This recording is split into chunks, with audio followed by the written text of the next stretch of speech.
देखिए आज अपने पीडी क्लासेस का टाइम है ना, पर्सनालिटी डेवलपमेंट। तो ये क्लास मंथ में आपकी 2 बार लगती है। कितनी बार? 2 बार स्पेशल आपको सैटरडे को बुलाते हैं। वो आपकी classes Monday to Friday working classes रहती है। तो मंडे टू फ्राइडे आप क्लास करते हो, जो बेसिक का रहता है स्ट्रक्चर आपको सीखने का ना। अभी आपका जब स्टार्ट करा होगा तो टाइपिंग, नोटपैड, वर्डपैड ये फंक्शंस आपको रन हो रहा है। तो अभी एक सीपीसीटी की एग्ज़ाम हुई है। कौन सी वाली? आपको मैंने बताया था इससे पहले सीपीसीटी के बारे में। अभी एक गवर्नमेंट की एग्ज़ाम रहती है जो 12th पास वाले दे सकते हैं। कौन दे सकते हैं?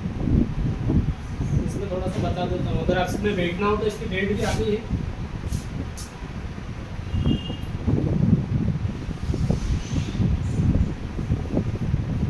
देख रहा हूँ कैसे सही ब्लैक कलर ये ग्रीन वाला ठीक है।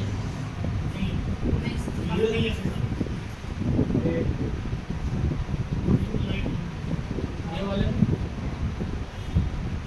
चेहरा सही दिख रहा है? पहले तो बेटर है। डार्क ग्रीन पे देखो सही लाइट वाला ब्लू वाला स्पीड ही फेस का तो लाइट लाइट इधर दबती है। नॉर्मल तो दिख रहा है ना, आवाज़ तो सही है। ये वाले पे देख लो स्पीड ही रेड ब्लैक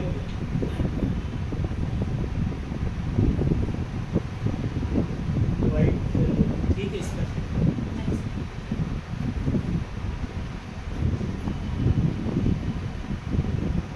ऑरेंज पे इसका ठीक है। चलो इस पे चलो। अभी स्टार्टिंग देख लो, समझ लो। अभी जो एग्ज़ाम है ये कौन सी वाली मैं बता रहा हूँ? सीपीसीटी वाली।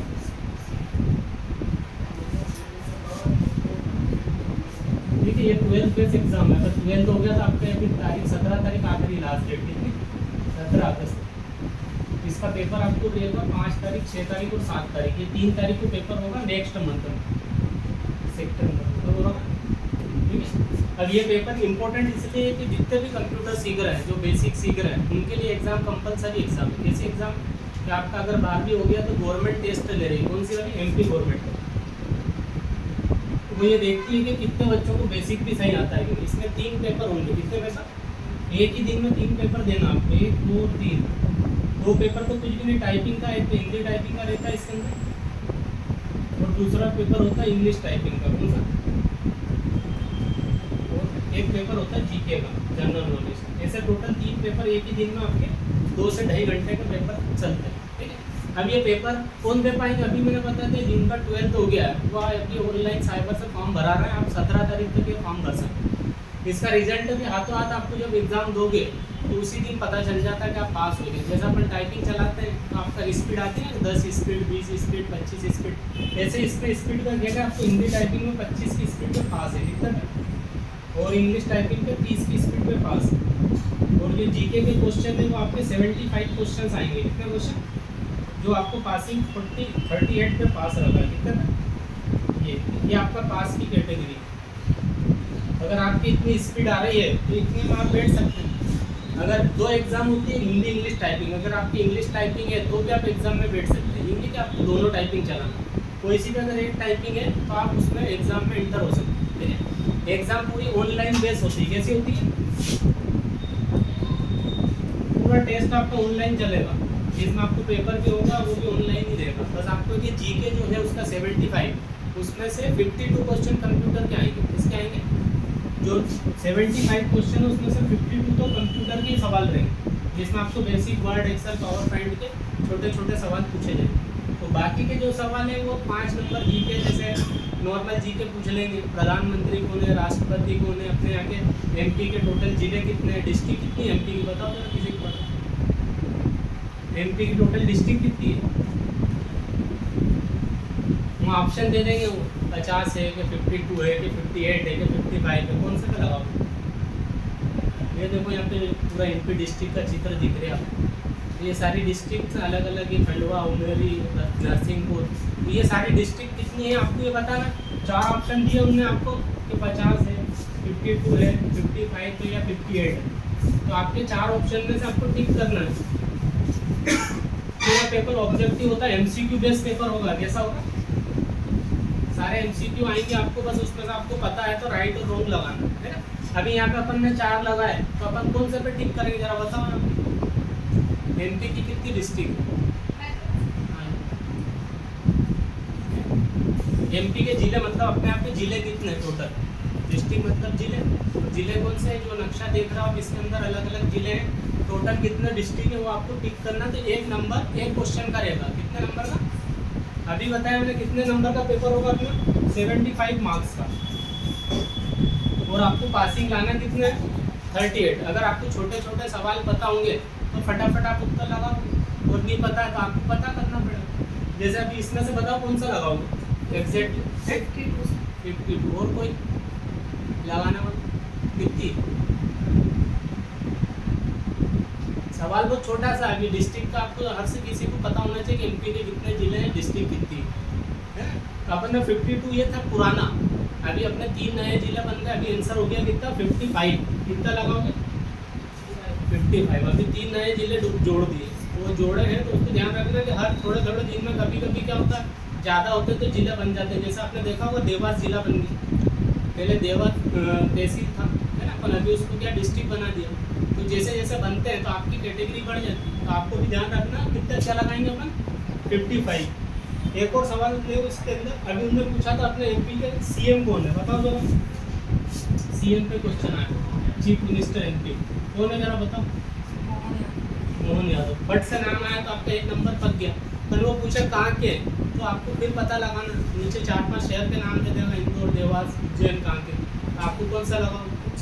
उज्जैन। अगर आपको पता होगा तो फट लगते जाएंगे, और नहीं पता होगा तो आप वही उलझ जाओगे, आपका 1 नंबर चले जाएगा। ठीक है। ऐसे पूछा था अभी नदी के ऊपर क्वेश्चन।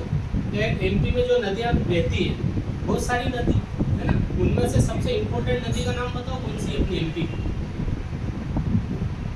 जो सबसे लंबी भी है और उसी पे अपना जीवन चलता है।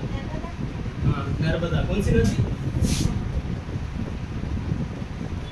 ये एमपी की इम्पोर्टेंट नदी भी है और सबसे लंबी नदी भी बोलते हैं इसको, लॉन्गेस्ट नदी। और पूरा जीवन रेखा इसके ऊपर ही चल रहा है। मतलब देखा होगा तो ये नर्मदा जहाँ जहाँ से निकली है उसके आसपास ही शहर बसे हैं, है ना। ऐसे एक क्वेश्चन अभी उसका पूछ लिया था उन्होंने, उज्जैन महाकाल मंदिर कि भैया ये उज्जैन का महाकाल मंदिर है, ये कौन सी नदी के पास बताओ जरा। कौन सी नदी पे बसा हुआ उज्जैन का महाकाल मंदिर?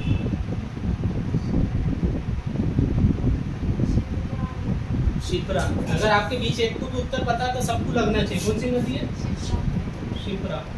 ये एक एक क्वेश्चन है, ध्यान रखना है। वहाँ ऐसे क्वेश्चंस पूछ रहे हो तो अगर आपको याद है तो फटाक से वहाँ लगा पाओगे, नहीं याद है तो आप बैठ के पढ़ना चालू करोगे तो आपको ये जनरल नॉलेज समझ में आया, है ना। एक क्वेश्चन और पूछा था उन्होंने इससे रिलेटेड 4थे नंबर पे, एमपी का जो फर्स्ट चीफ मिनिस्टर कौन है, ये भी पूछ चुके हैं। फर्स्ट सीएम कौन था जब एमपी बना था जब? पता? नाम लिख लेना, राजेंद्र प्रसाद। कौन थे? डॉक्टर राजेंद्र प्रसाद, उनका नाम लेना। एक और इम्पोर्टेंट क्वेश्चन है जो पूछा था इन्होंने, ये पन्ना क्यों प्रसिद्ध है? ये क्वेश्चन बहुत ज़्यादा आता है। कौन सा वाला? पन्ना का नाम सुना आपने?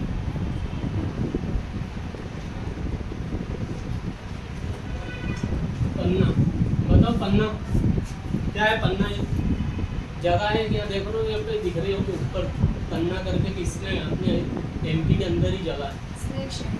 हाँ, ये सतना रीवा पन्ना दिख रहा है यहाँ पे, सतना के पास में, ऊपर रीवा के पास है। शहर का नाम है पटना, है ना, डिस्ट्रिक्ट भी है। तो क्यों प्रसिद्ध है ये बताओ जरा। इस पे 2-4 क्वेश्चन बनते हैं। एमपी के अंदर की है ये, और इम्पोर्टेंट जगह इसलिए कि यहाँ पे हीरे की खदान है। काय के लिए? ये यहाँ पे हीरा मिलता है, तो ये हीरे के लिए प्रसिद्ध है। काय के लिए? हीरे के लिए। तो आपको ध्यान रखना, अगर पन्ना का आ जाए और नीचे वो पूछे तो आपको क्या लगाना?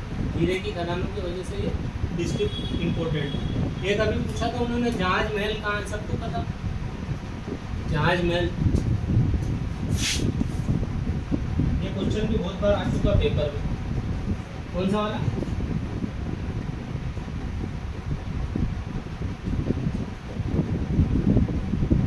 पे ये जगह बताओ जरा जहाज में कौन सी जगह नहीं पता। मांडव गए हो कभी?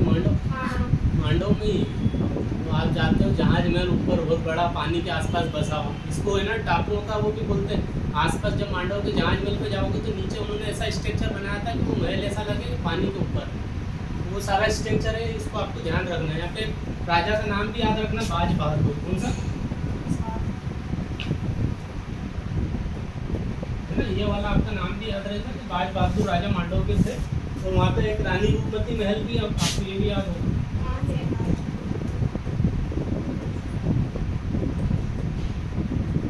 जामा मस्जिद भी है।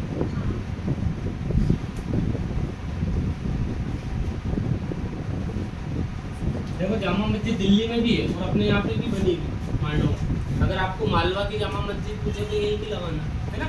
तो ये छोटे छोटे क्वेश्चन काय में आएंगे, सीबीसीटी के अंदर आएंगे। अब कंप्यूटर लेवल पे अभी तो जनरल नॉलेज के क्वेश्चन है ना। अभी आपसे पूछेंगे अभी अपने यहाँ के राष्ट्रपति कौन है इंडिया के, कौन है राष्ट्रपति, प्रेसिडेंट कौन है इंडिया का?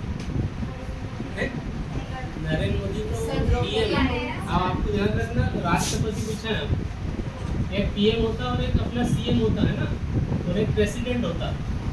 प्रेसिडेंट का पूछा गया आपको, वो भी इंडिया का, कौन है इंडिया का प्रेसिडेंट? बहुत इजी क्वेश्चन है, 1 नंबर में ऐसे ही क्वेश्चन वहाँ पे पूछे जा रहे हैं। तो आपको दिमाग लगा के वो लगाना, उसका नाम भी पता होगा।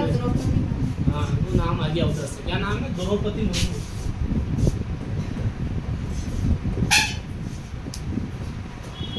ये नाम याद रख लेना, द्रौपदी मुर्मू है ना। और पीएम का है तो नरेंद्र मोदी जी।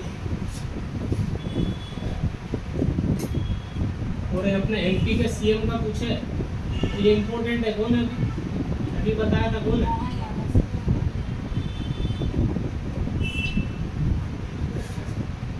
तो तमिलनाडु के भी नए सीएम बने, उनका नाम पता है? करंट अफेयर में पूछ भी सकता है, कलापति जी बन गए वहाँ के। तो ऐसे इम्पोर्टेंट क्वेश्चन वहाँ पे डाल देते हैं, ठीक है। अब इम्पोर्टेंट आपको क्या धीरे धीरे समझ में आएंगे क्वेश्चंस कैसे आते हैं, ठीक है। ये अभी क्या था जनरल नॉलेज का। ये जनरल नॉलेज आपको सिर्फ 5 नंबर का आएगा सीबीसीटी में। कितने नंबर का? सिर्फ 5 मार्क्स का जो जीके रहेगा। बाकी के 5 नंबर का आपको अनसिंग पैसेज मिलेगा। क्या मिलेगा?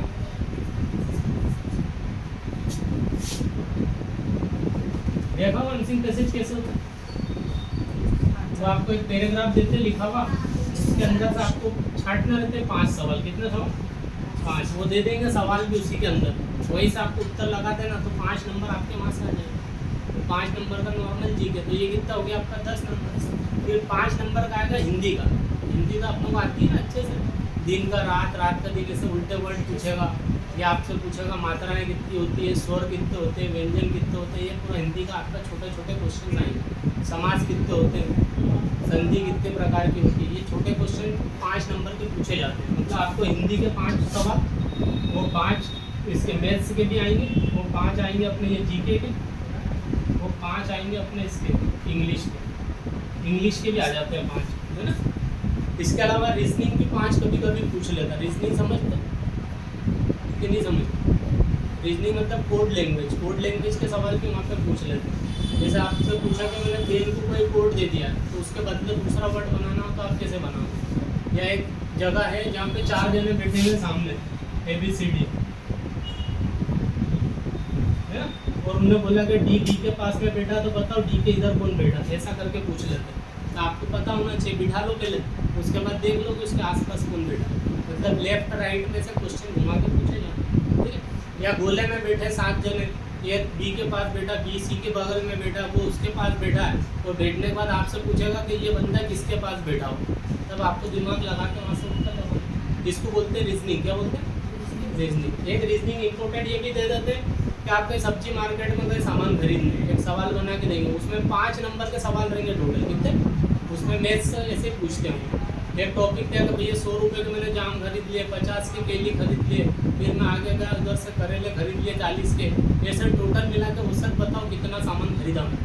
तो आपसे वो केजी भी पूछ सकता है या एक एवरेज पूछ सकता है, कुछ भी पूछेगा वो।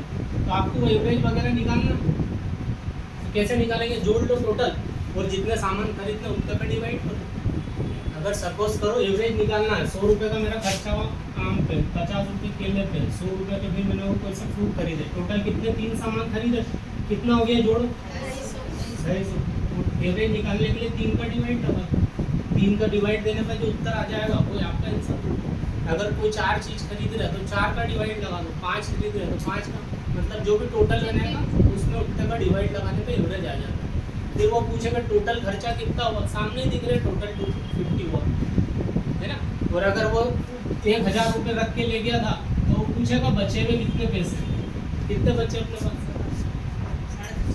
750 बचे। नॉर्मली था वो से 1000 में से 250 कम कर दो, आपके जो खर्चा हुआ तो 750 आपके बचे। तो ऐसे क्वेश्चन ये क्या है, रीजनिंग में छोटे छोटे पूछे जा रहे हैं। इसके अलावा भी MP पुलिस की भर्ती भी आ रही है, कौन सी वाली, ध्यान रखना, अगर पुलिस में जाना हो तो भी MP पुलिस की वैकेंसी आ रही है, करीब करीब 10,000 पद आएंगे। कितने पद, 10,000 जो MP के भर्ती होंगे। और इसमें कुछ भी नहीं, 10वीं पास ही मांगा, कितना मांगा, अगर आपने 10वीं पास करी तो AC एग्जाम में बैठ जाओ, वहाँ डायरेक्ट सिलेक्शन आपके पुलिस में हो जाएगी। पर ये कि वहाँ पे एक एग्ज़ाम होगा और बाकी के फिजिकल होता है। फिजिकल में आपको रनिंग निकालना पड़ती है, एक वो गोला फेंक पाते हैं और एक आध शायद जंप वगैरह कराते हैं। ये 3 चीज़ें आपकी अगर सही हैं तो आप इसमें भी निकल सकते हैं, ठीक है। और उसमें हाइट इंपॉर्टेंट है, अलग अलग हाइट एरिया दे रखे हैं, 5.5 5 के ऊपर अगर हाइट है तो आप इसमें MP पुलिस में डाल सकते हैं। ये डायरेक्ट सीधी भर्ती होती है, ध्यान रखना। तो सीधी भर्ती में क्या होता है, डायरेक्ट सिलेक्शन होता है, पेपर पास करोगे आप सिलेक्ट हो जाओगे, ऐसा रहता है। एक अभी भर्ती और चल रही इंपॉर्टेंट डाक विभाग की, कौन सी वाली, वो भी ध्यान रखना, ये भी चाहो तो भी भर सकते हो। अभी इसकी भी डेट नहीं गई, डाक वाली।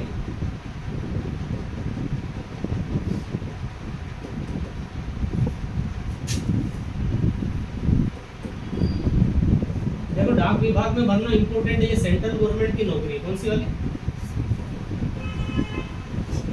इसमें भी आपको सीधी एंट्री मिलेगी, सिर्फ पेपर पास करोगे, कोई इंटरव्यू वगैरह कुछ नहीं होगा, सिर्फ पेपर पास करा आप सिलेक्ट हो जाओ।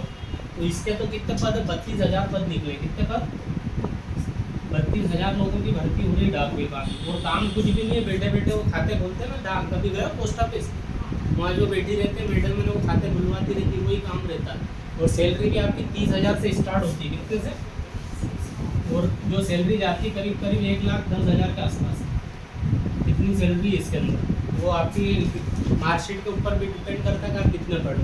पर एंट्री आपकी 12वीं से चालू हो जाती है इसके अंदर, कहाँ से, 12वीं वाले इसमें अप्लाई कर पाएंगे। या ग्रेजुएशन में तो बड़ी आपको तनख्वाह ज़्यादा मिलेगी, क्योंकि जितनी ज़्यादा मार्कशीट रहती बड़ी उतनी तनख्वाह का हायर लेवल बनता जाता है, ठीक है। तो अभी ये 2-3 वैकेंसी चल रही है, आपको अगर इसमें अप्लाई करना हो तो ये कर सकते हैं। इसलिए आपको एक CPCT करना जरूरी है, अभी जो मैं बता रहा हूँ। अगर कंप्यूटर की जॉब करना है तो ये वाला कोर्स अभी बताया मैंने कि आपको, ये वाला एग्जाम अभी डेट भी आती है इसकी, और साल भर में 2 बार आती है, कितनी बार, 2 बार। अभी पटवारी की भी वैकेंसी निकली है, एक वैकेंसी को सुन लो जो अभी निकल रही है, पटवारी वाली।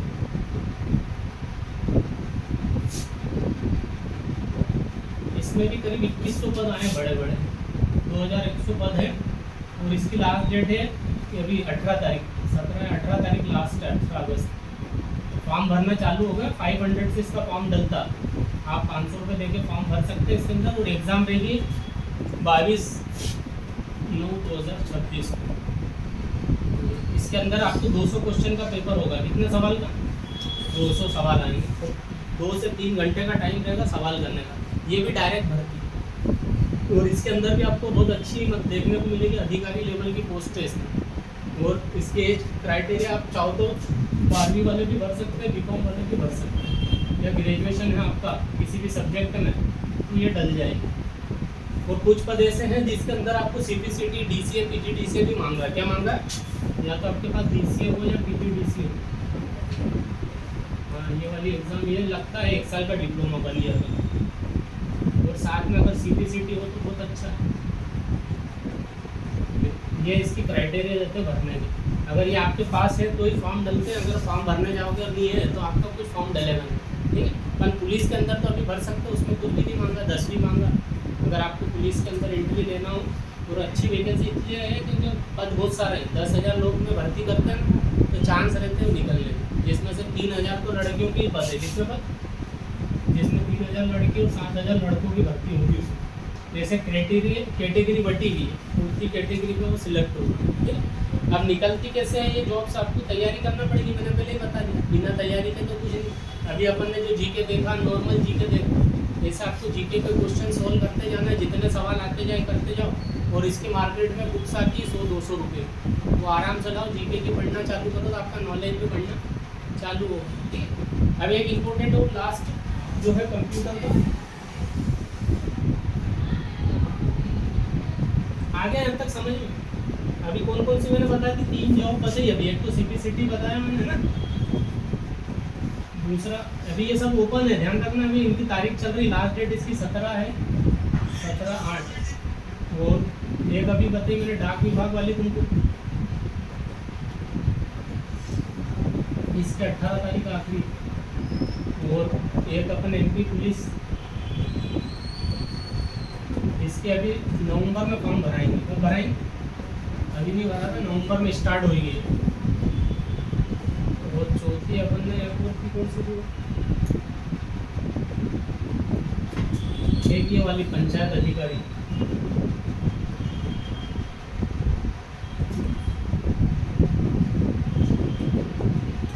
इसकी वैकेंसी 2100 ना, बड़े बड़े पद है इसके अंदर, ये वाले में, इसमें तो 10,000 के लगभग पद आ गए टोटल। और ये डाक विभाग में 32,000 पद है, कितने पद है, ये सारी वैकेंसी है। ये सीपीसीटी तो कोई भी दे सकता है, एमपी का बंदा होना चाहिए, एमपी वाले इसमें बैठ सकते हैं। और उसके लिए 12वीं पास जरूरी है, कितना ये आप कर लो तो इसमें इम्पोर्टेंट है आप लोगों को, जब भी अभी ये वैकेंसी आएगी उसमें सीपीसीटी का डिप्लोमा लगेगा। ठीक है, अब देखो इधर आ जाओ वापस कंप्यूटर पे जरा,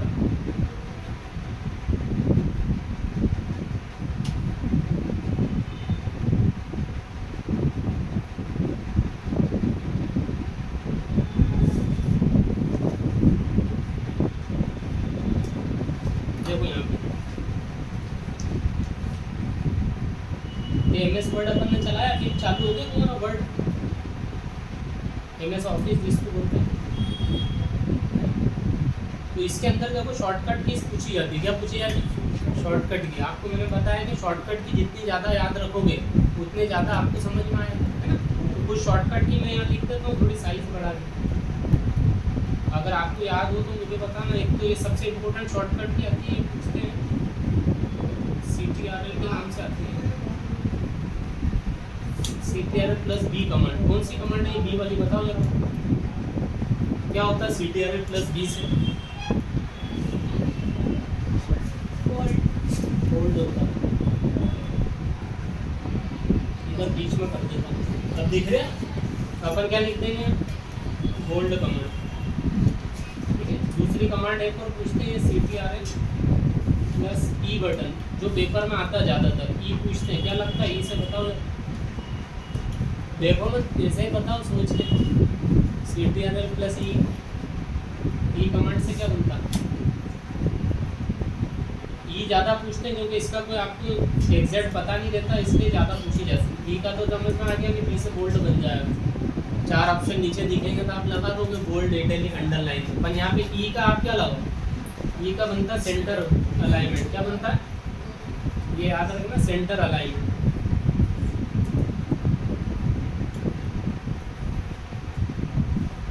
क्या बनता है, सेंटर अलाइनमेंट।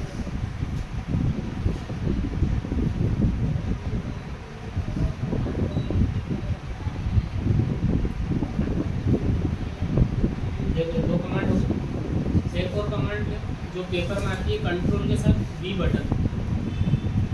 क्या होता है वी बटन से, इससे क्या होता है, पेस्ट होता है, ये इंपॉर्टेंट है, ये आपको पेस्ट लगाना। एक पूछते कंट्रोल सी से क्या होता है, सी वाले से आपको कॉपी लगाना। एक पूछते CTRL+B